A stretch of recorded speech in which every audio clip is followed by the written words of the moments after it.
चलिए, इकोनॉमिक्स का lecture number 12 है। डिस्कस कर रहे थे हम लोग औद्योगिक क्षेत्र के बारे में, इंडस्ट्रियल सेक्टर के बारे में, जिसमें हम लोगों को डिस्कस करना है स्पेशल इकोनॉमिक जोन के बारे में।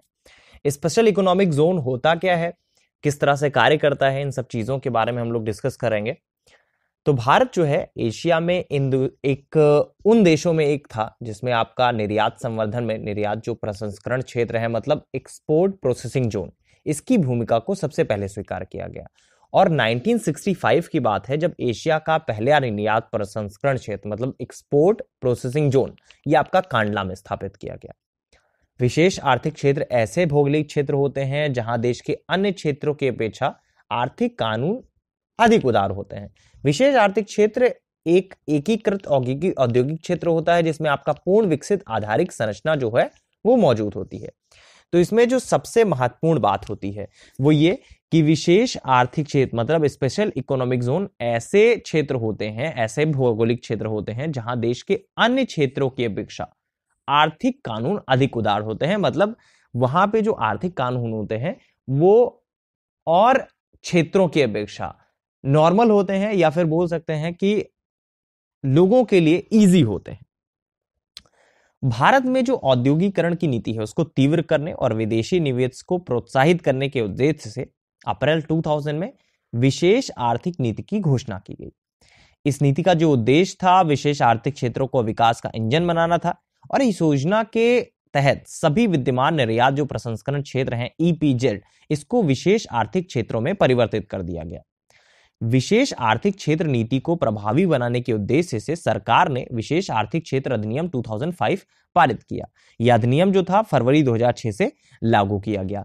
अब इसमें आपको क्या क्या लिखना है वो मैं लिखवा देता हूं, लिखिएगा, हेडिंग डालिएगा special economic zone, special economic zone SEZ।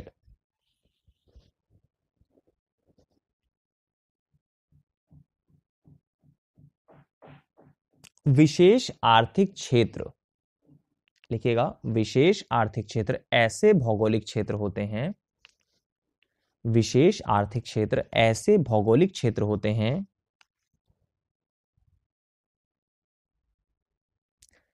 जहां देश के अन्य क्षेत्रों की अपेक्षा, जहां देश के अन्य क्षेत्रों की अपेक्षा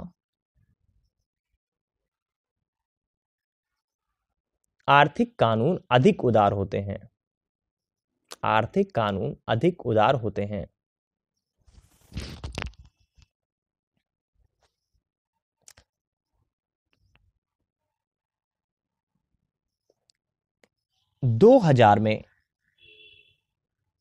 वर्ष 2000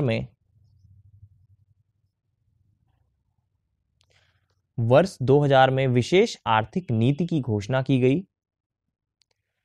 वर्ष 2000 में विशेष आर्थिक नीति की घोषणा की गई।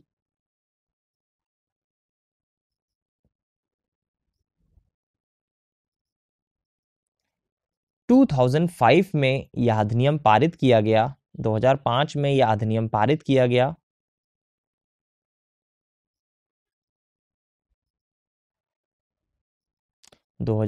में यह अधिनियम पारित किया गया और 2006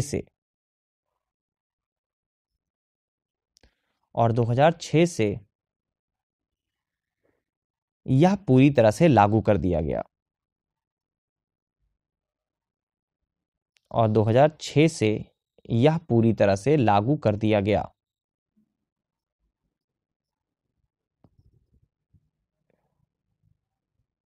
अब विशेष आर्थिक क्षेत्र के उद्देश्य क्या थे उसके बारे में अगर हम लोग बात करें तो ऑब्जेक्टिव ऑफ अगर स्पेशल इकोनॉमिक जोन के बारे में अगर हम लोग बात करें तो इसका जो मेन उद्देश्य होता है घरेलू और विदेशी स्रोतों से जो निवेश है उसको आकर्षित करता है। कहीं ना कहीं जहाँ पे चीज़ें इजी होंगी तो फैक्ट्री लगाना आसान होगा, या फिर कहीं पे भी आप इन्वेस्टमेंट करने से पहले ये देखोगे कि यहाँ पे कितनी जो समस्याएं हैं वो कम है। तो घरेलू हो या फिर आपका विदेशी स्रोत हो, वहां से निवेश को, इन्वेस्टर्स को आकर्षित करना होता है। रोजगार के अवसर का सृजन करना होता है जो एक मेन काम है। बुनियादी सुविधाओं का विकास करना होता है। इसके अलावा अतिरिक्त जो आर्थिक गतिविधियों हैं उनका सृजन करना होता है। वस्तुओं और सेवाओं के निर्यात को इसमें बढ़ावा दिया जाता है।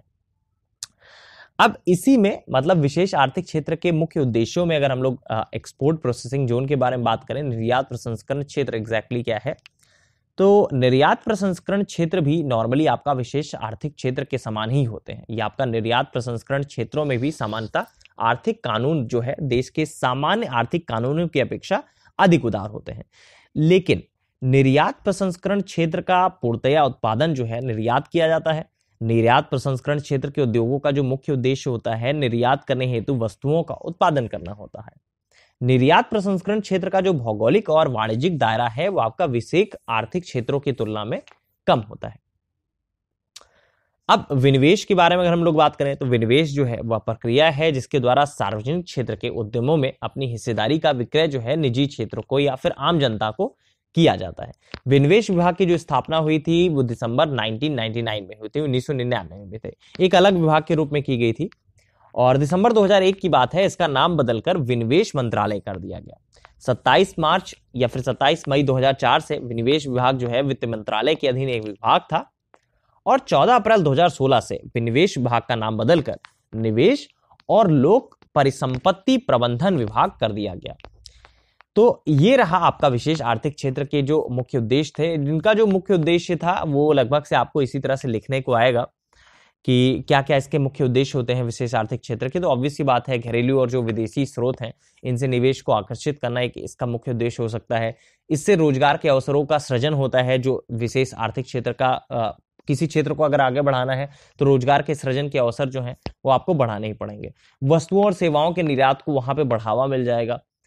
कुछ अतिरिक्त जो आर्थिक गतिविधियों हैं, ऑब्वियस सी बात है जब फैक्ट्रीज लगेंगी कुछ काम होगा तो वहां पे उन चीजों का सृजन होगा, वो चीजें बढ़ेंगी। तो ये सारी की सारी जो चीजें होती हैं वो आपका विशेष आर्थिक क्षेत्र में आ जाती हैं। अब हम लोग को बात करनी है राष्ट्रीय निवेश कोष के बारे में, तो मतलब नेशनल इन्वेस्टमेंट फंड के बारे में। तो भारत सरकार द्वारा नवंबर 2005 में राष्ट्रीय निवेश कोष का गठन किया गया और केंद्रीय सरकारी क्षेत्र के उद्यमों को विनिवेश से प्राप्त धनराशि जो है राष्ट्रीय निवेश कोष में जमा करवाने का प्रावधान किया गया। तो ये था आपका नेशनल इन्वेस्टमेंट फंड। और अब इसमें अगर हम लोग औद्योगिक रुग्णता के बारे में बात करें, इंडस्ट्रियल सिकनेस के बारे में बात करें, वो क्या होती है, तो भारत में औद्योगिक क्षेत्र की समस्याओं में एक प्रमुख समस्या जो है वो आपका औद्योगिक रुग्णता की समस्या है। मतलब इंडस्ट्रियल जो सिकनेस होती है वो एक समस्या है। रुक जो औद्योगिक कंपनी है विशेष उपबंध अधिनियम 1985 के अनुसार उस औद्योगिक कंपनी को अस्वस्थ माना जाएगा जिसमें आपका कुछ विशेषताएं हो, जैसे आपका कंपनी को पंजीकृत हुए कम से कम 7 वर्ष हो चुके हों, कंपनी को चालू वित्तीय वर्ष या उससे पहले वित्तीय वर्ष में नगद हानि हुई हो, यदि पिछले 5 वर्षों में किसी वर्ष में किसी कंपनी की जो शुद्ध परिसंपत्ति है वो 50% से कम रह जाए तो उसे आरंभिक जो अस्वस्थ कंपनी है वो माना जाएगा। प्रारंभ में तो इस अधिनियम में केवल निजी क्षेत्र की इकाइयों को शामिल किया गया, लेकिन आपका दिसंबर 1991 से सार्वजनिक क्षेत्र की इकाइयों को भी इसमें शामिल कर लिया गया। तो इसके संबंध में कुछ समितियां भी बनी। भारत में औद्योगिक जो रुग्णता है उसकी समस्या पर विचार करने हेतु वर्ष 1981 में टी तिवारी साहब की अध्यक्षता में एक समिति गठित की गई। तो लगभग से टी तिवारी साहब के बारे में एग्जामिनेशन में क्वेश्चन आपका एग्जामिनेशन में उठता रहता है इस टाइप से। ये रहा आपका औद्योगिक रुग्णता। अब हम लोगों को बात करना है दिवाला और दिवालियापन संहिता 2016 के बारे में। दिवाला और दिवालियापन संहिता है क्या? दिवाला और दिवालियापन से संबंधित जो सभी कार्य हैं उसको इसी संहिता के माध्यम से किया जाएगा। ये संहिता जो है कंपनी के दिवालियापन या फिर आपका परिसमापन की स्थिति में एक चरणबद्ध, समयबद्ध और सामूहिक प्रक्रिया प्रदान करके कंपनी के मूल्य को सुरक्षित रखने का प्रयास करती है। इस संहिता में दिवाला और शोधन अक्षमता से जुड़े सभी विषयों तथा सभी पक्षों को ध्यान में रखा गया है। यह संहिता जो है किसी कंपनी को अस्वस्थ से निकल देने के लिए समय प्रदान करती है और निवेशकों को स्पष्ट निकास का एक विकल्प प्रदान करती है। प्रक्रिया क्या है इसकी? ऋणों के भुगतान में इसमें चूक होती है। एक दिवालियापन से संबंधित एक पेशेवर की नियुक्ति की जाती है। उसके बाद ऋण स्थगन, कुछ समय के लिए ऋण वसूली जो है वो टाल दिया जाता है, करीब 180 से मान लीजिए 270 दिन के आसपास। लेनदारों की एक समिति का गठन किया जाता है। 75% लेनदारों के द्वारा स्वीकृति के बाद योजना को क्रियान्वित किया जाता है और या फिर आपका परिसमापन जो है प्रक्रिया प्रारंभ किया जाता है। अगर नहीं होगा तो परिसमापन प्रक्रिया जो है प्रारंभ किया जाता है, अगर हाँ है तो योजना को क्रियान्वित किया जाता है। तो दिवाला और दिवालापन संहिता इसलिए भी निकाला गया क्योंकि बहुत सारी समस्याएं आ चुकी थी इससे रिलेटेड, तो इस वजह से ये आपकी निकाली गई। अब नेक्स्ट पे बात करते हैं इंडस्ट्रियल फाइनेंस के बारे में। वो कैसे होता है, किस प्रकार से होता है। लिखा नहीं रहा हूं मैं चीजों को, बस इस चीज को सुनिएगा, समझिएगा। तो इंडस्ट्रियल फाइनेंस के बारे में हम लोग बात करें, उद्योगों की पूंजी जो है संबंधी आवश्यकता को दो भागों में बांटा जा सकता है। स्थिर पूंजी मतलब जो आपका दीर्घकालीन पूंजी होती है, और दूसरी होती है कार्यशील पूंजी जो फिर आपका शॉर्ट टर्म पूंजी होती है। स्थिर पूंजी और दीर्घकालीन पूंजी होती क्या है, मतलब fixed capital and long term capital क्या होती है।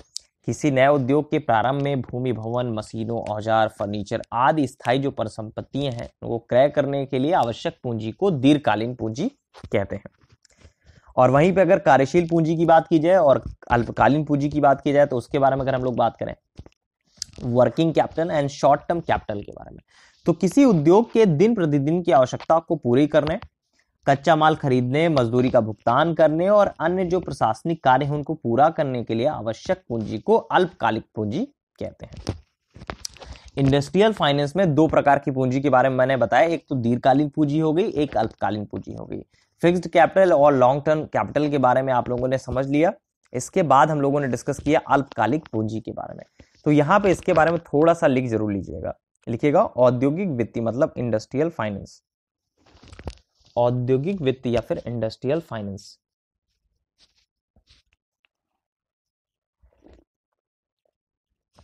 ये दो प्रकार की होती है, ये दो प्रकार की होती है।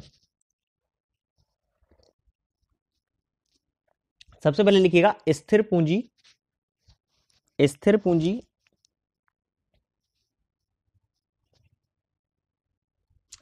और दीर्घकालिक पूंजी, और दीर्घकालिक पूंजी। अब लिखिएगा किसी नए उद्योग के प्रारंभ में,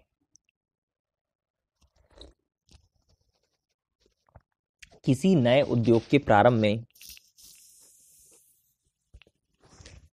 किसी नए उद्योग के प्रारंभ में भूमि, भवन, मशीनों, औजार, किसी नए उद्योग के प्रारंभ में भूमि, भवन, मशीनों, औजार, फर्नीचर आदि स्थायी परिसंपत्तियों के क्रय करने के लिए, आदि स्थायी परिसंपत्तियों को क्रय करने के लिए आवश्यक पूंजी को दीर्घकालिक पूंजी कहते हैं। आवश्यक पूंजी को दीर्घकालिक पूंजी कहते हैं। अब लिखिएगा कार्यशील पूंजी और अल्पकालिक पूंजी, कार्यशील पूंजी और अल्पकालिक पूंजी। किसी उद्योग के दिन प्रतिदिन की, इसमें लिखिएगा किसी उद्योग के दिन प्रतिदिन की आवश्यकताओं को पूरा करने,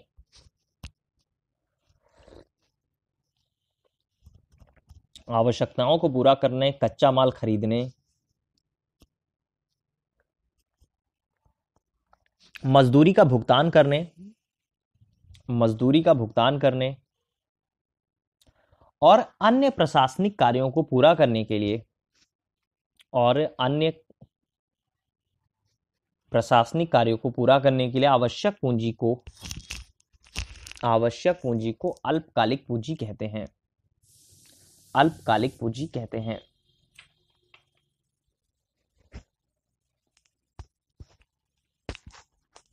राज्य वित्त निगम के बारे में बात करेंगे, स्टेट फाइनेंशियल कॉर्पोरेशन के बारे में बात करेंगे। एग्जैक्टली होता क्या है। लघु और मध्यम आकार की इकाइयों के लिए वित्त उपलब्ध कराने के उद्देश्य से भारत सरकार ने करीब 28 सितंबर 1951 को राज्य वित्त निगम अधिनियम जो है वो पास किया था। इसके अंतर्गत राज्य सरकारें अपने अपने राज्यों में राज्य वित्त निगमों की स्थापना कर सकती हैं। वर्तमान में आपका दिल्ली सहित 19 राज्यों में राज्य वित्त निगम स्थापित हो चुके हैं, जिसमें से करीब 18 राज्य वित्त निगम अधिनियम 1951 के तहत गठित किए गए हैं। तमिलनाडु औद्योगिक निवेश निगम लिमिटेड की स्थापना जो है कंपनी अधिनियम 1949 के द्वारा की गई है, मतलब 1949 के द्वारा की गई है। अब राज्य वित्त निगम हेडिंग डाल लीजिएगा, इसके बारे में थोड़ी सी चीजें लिख लीजिएगा। लिखिएगा राज्य वित्त निगम लघु और मध्यम आकार की इकाइयों के लिए, लघु और मध्यम आकार की इकाइयों के लिए वित्त उपलब्ध कराने के उद्देश्य से, वित्त उपलब्ध कराने के उद्देश्य से भारत सरकार ने 28 सितंबर 1951 को,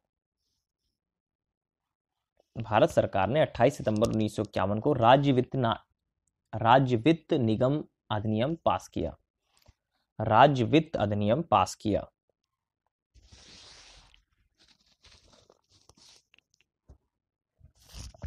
अब बात करेंगे भारत में विदेशी पूंजी अंतर्वाह के बारे में।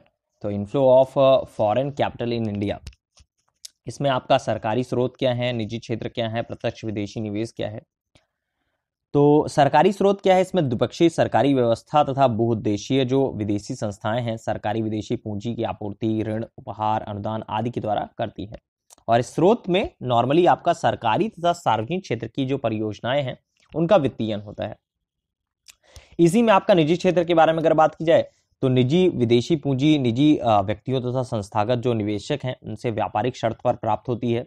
सामान्यतः तो आपका विदेशी पूंजी जो आपका विदेशी व्यापारिक उदाहरण है, अंश पूंजी है, पोर्टफोलियो है, निवेश है, प्रत्यक्ष पूंजी निवेश है, विदेशी संस्थागत निवेश है, ये आदि रूपों में प्राप्त होती है। वहीं पे अगर प्रत्यक्ष विदेशी निवेश के बारे में बात की जाए तो विदेशी निवेशकों या कंपनियों द्वारा एक भारतीय कंपनियों में भौतिक पूंजी और परिसंपत्तियों में, प्लांट और मशीनरी में, भूमि और भवन में अथवा उत्पादन की प्रक्रिया में निवेश प्रत्यक्ष विदेशी निवेश कहलाता है। एग्जैक्टली आपका जो फॉरेन पोर्टफोलियो इन्वेस्टमेंट होता है वो क्या होता है। कभी कभी एग्जामिनेशन में पूछा भी जाता है कि विदेशी जो पोर्टफोलियो निवेश होता है वो क्या होता है।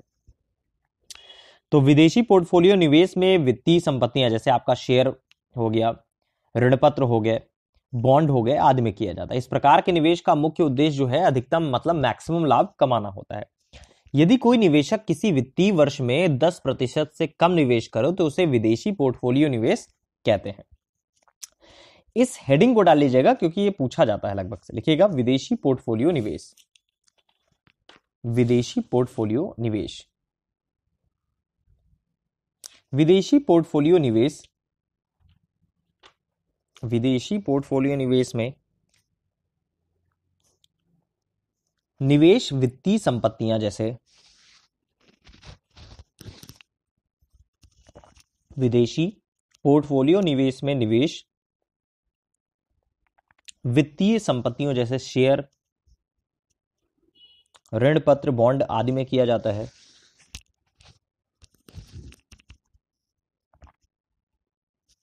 और इस प्रकार के निवेशों का मुख्य उद्देश्य अधिकतम लाभ कमाना होता है, अधिकतम लाभ कमाना होता है। अब हम लोग बात करेंगे विदेशी संस्थागत निवेशक के बारे में, मतलब फॉरेस्ट इंस्टीट्यूशनल इन्वेस्टर्स के बारे में।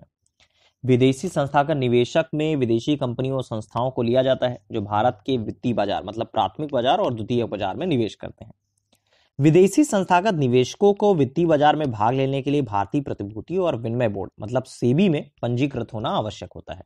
इनमें नॉर्मली आपका hedge fund, pension, mutual fund, बीमा कंपनियां आदि सम्मिलित होती हैं। ये आपका फॉरेन जो इंस्टीट्यूशनल इन्वेस्टर्स हो गए वो हो गए, पूछा जाता है अक्सर एग्जामिनेशन में।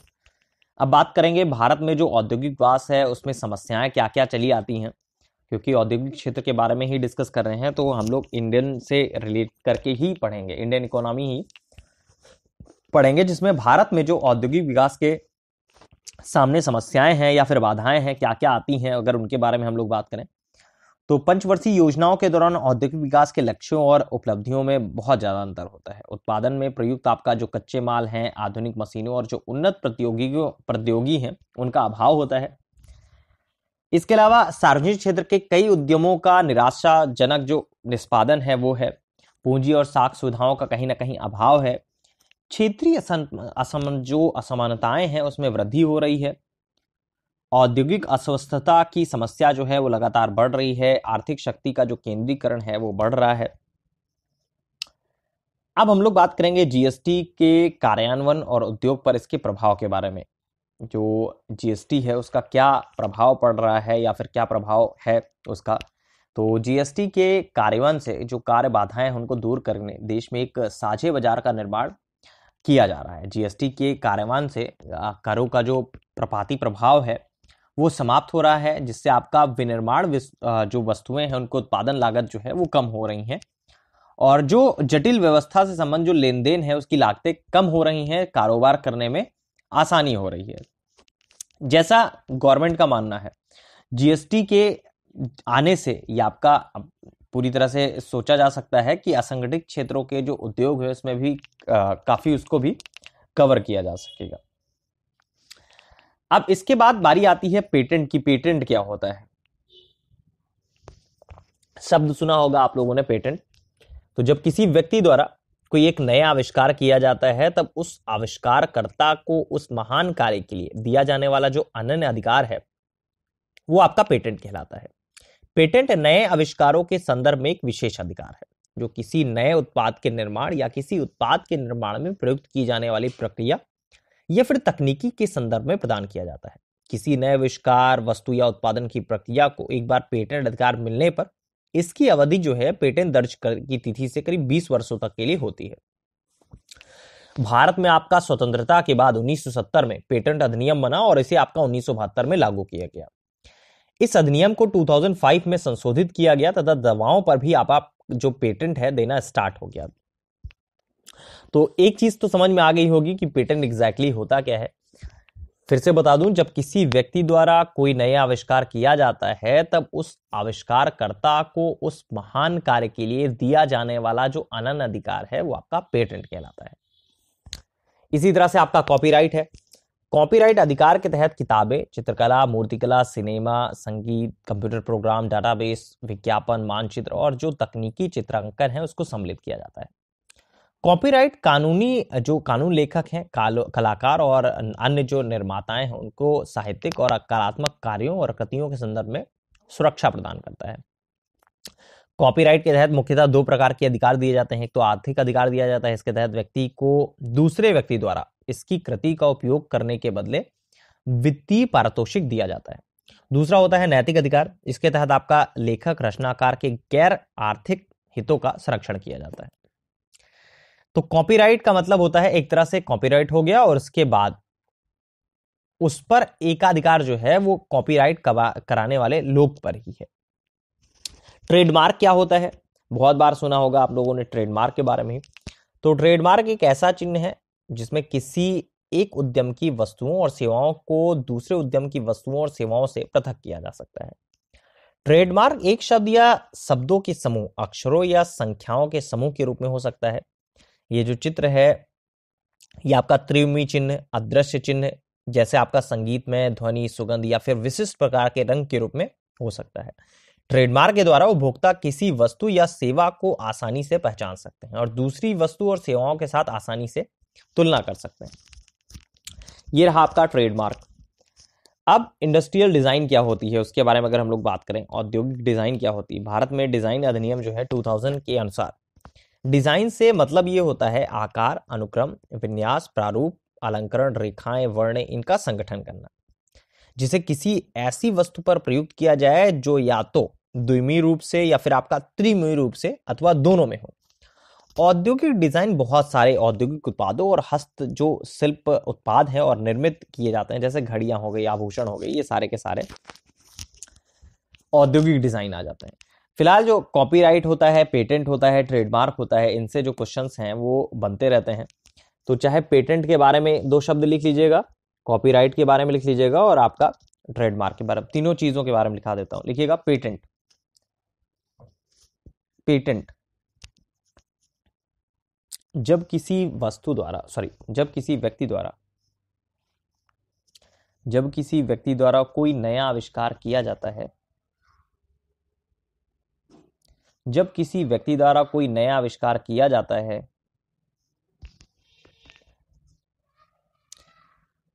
जब कोई व्यक्ति द्वारा कोई नया आविष्कार किया जाता है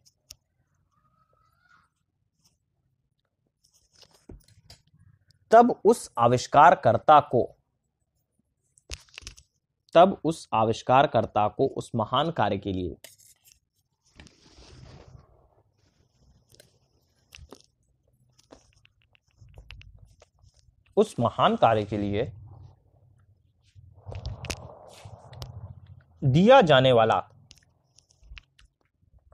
दिया जाने वाला अनन्य अधिकार पेटेंट कहलाता है। दिया जाने वाला अनन्य अधिकार पेटेंट कहलाता है।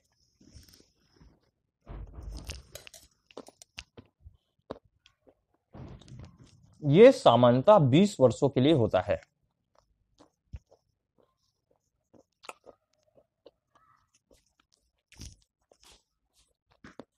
यह सामान्यतः 20 वर्षों के लिए होता है। अब बात करेंगे कॉपीराइट की।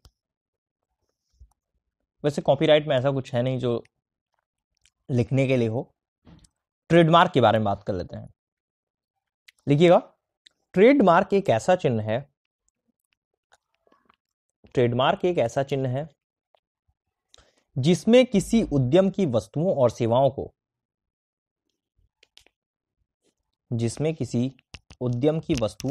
को दूसरे उद्यम की वस्तुओं और सेवाओं से पृथक किया जा सकता है। दूसरे उद्यम की वस्तुओं और सेवाओं से पृथक किया जा सके।